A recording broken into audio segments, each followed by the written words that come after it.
Assalamualaikum warahmatullahi wabarakatuh. Perkenalkan, nama saya Fatimah Zahra Soekarno Putri, NIM 140 kelas 2023B jurusan Pendidikan Geografi, Fakultas Ilmu Sosial dan Hukum. Di sini saya akan mempresentasikan hasil proposal karya tulis ilmiah saya tentang analisis dampak kegiatan manusia terhadap kerusakan hutan yang sudah saya susun beberapa waktu lalu. Yang pertama yaitu ada latar belakang. Manusia membutuhkan lingkungan, begitu juga dengan lingkungan yang membutuhkan manusia, yang menunjukkan bahwa antara manusia dan lingkungan saling pengaruh dan mempengaruhi. Lingkungan tidak saja hanya dihuni oleh manusia, melainkan juga oleh makhluk hidup lainnya. Selain itu, lingkungan juga dihuni oleh makhluk hidup abiotik. Manusia merupakan salah satu saja bagian dari keberlangsungan hidup.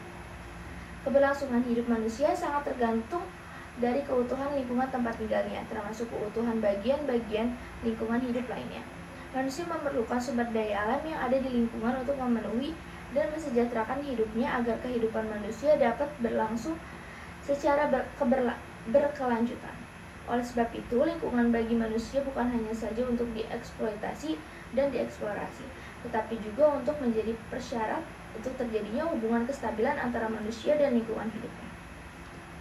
Demi menjaga kualitas lingkungan yang berkesinambungan, maka manusia harus dapat menjaga kelestarian, fungsi, dan mendayagunakan sumber daya alam secara bertanggung jawab.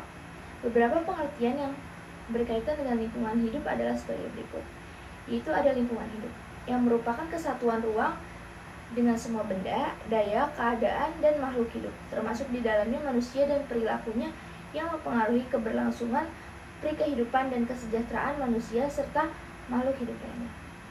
Kemudian ada pengelolaan lingkungan hidup yang berarti upaya terpadu untuk melestarikan fungsi lingkungan hidup yang meliputi kebijaksanaan, penataan, pemanfaatan, pengembangan, pemeliharaan, pemulihan, pengawasan, dan pengendalian lingkungan hidup.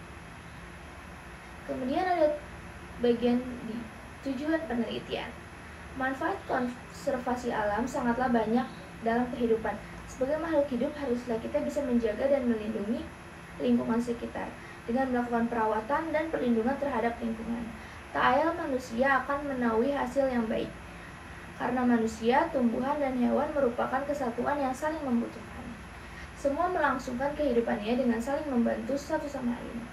Membantu menjaga lingkungan adalah salah satu yang bisa dilakukan manusia. Salah satunya adalah dengan konservasi alam.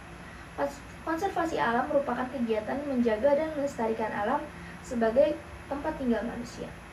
Menjaga alam merupakan salah satu upaya penting agar kita sebagai manusia tetap bisa hidup lama. Alam yang rusak pastinya akan membawa dampak yang buruk bagi manusia, sehingga pelestarian alam menjadi hal yang wajib. Sebenarnya, apa tujuan dari pelestarian lingkungan atau konservasi alam ini? Jadi yang pertama yaitu untuk menjaga dan juga melindungi kawasan budaya agar tidak punah atau rusak, untuk revitalisasi bangunan-bangunan bersejarah agar bisa digunakan kembali, bisa digunakan juga untuk bangunan lama untuk difungsikan kembali walaupun dengan tujuan yang berbeda. Kemudian untuk melindungi flora dan fauna dan benda-benda langka agar tidak punah atau disalahgunakan. Kemudian ada untuk menjaga benda cagar alam dengan cara merawat dan memperbaiki bentuk fisik. Kementerian Lingkungan Hidup dan Kehutanan atau KLHK melaporkan total luas kawasan hutan di Indonesia mencapai 125,76 juta hektar pada 2022. Angka tersebut setara dengan 62,97% dari luas daratan di Indonesia yang sebesar 191,36 juta hektar. Secara rinci, kawasan hutan di Indonesia yang terbentuk daratan seluas 120,47 juta hektar. Ada juga kawasan hutan perairan dengan luas 5,32 juta hektar. Berdasarkan jenisnya, kawasan hutan lindung menjadi yang paling luas di Indonesia, yakni 29,56 juta hektar. Luasan tersebut setara dengan 23,5% dari total kawasan hutan secara nasional. Kemudian luas kawasan hutan produksi tetap sebesar 29,23 juta hektar. Lalu kawasan hutan yang masuk ke dalam konservasi memiliki luas sekitar 27,41 juta hektar. Luas hutan produksi terbatas sebesar 26,8 juta hektar. Sedangkan hutan produksinya yang dapat dikonversi memiliki luas 12,79 juta hektar. Lebih lanjut, pemanfaatan hutan berbasis masyarakat sepanjang tahun 2022 mencapai hingga 16.796 hektar.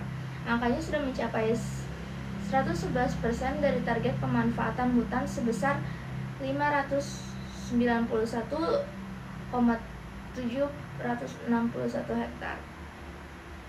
Manfaat penelitiannya tak hanya memiliki tujuan yang sangat membantu keberlangsungan hidup manusia, ada juga beberapa manfaat yang dapat kita rasakan. Berikut adalah beberapa manfaat konservasi alam, yaitu yang pertama, untuk menjaga sumber air. Kemudian ada meningkatkan keragaman konservasi, kemudian ada pelestarian flora dan fauna, kemudian ada meningkatkan produksi sumber makanan, dan yang terakhir yaitu untuk membuka lapangan pekerjaan. Sebanyak 54,66 juta meter kubik kayu bulat telah diproduksi di Indonesia pada tahun 2022. Jumlah tersebut telah mencapai 99,38% dari target produksi kayu bulat sepanjang tahun yang sebesar 55 juta meter kubik. Sementara produktivitas hutan melalui penanaman dan pengayaan kawasan hutan sebesar 591,761 hektar. Angkanya pun sudah lebih tinggi 140% dari target produktivitas hutan sepanjang tahun ini yang sebanyak 403.000 hektar. Para ahli politik hutan mensitir seorang Joseph Francis J. Rousseau yang hidup pada tahun 1717 hingga 1778 telah menulis bahwa pohon-pohon semak dan tumbuhan lainnya adalah pakaian bumi kita, tetapi sejak dulu pakaian ini selalu dirobek-robek oleh manusia.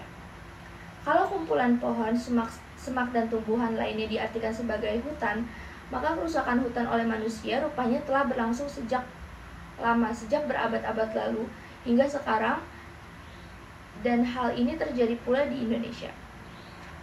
Dari sudut pandang ilmu perlindungan hutan, kerusakan hutan bisa terjadi karena hama dan penyakit, bencana alam tertentu, satwa liar, pengembalaan, tetapi dampaknya tidak sebesar yang diakibatkan oleh perbuatan manusia seperti penebangan, pembakaran, dan pertambangan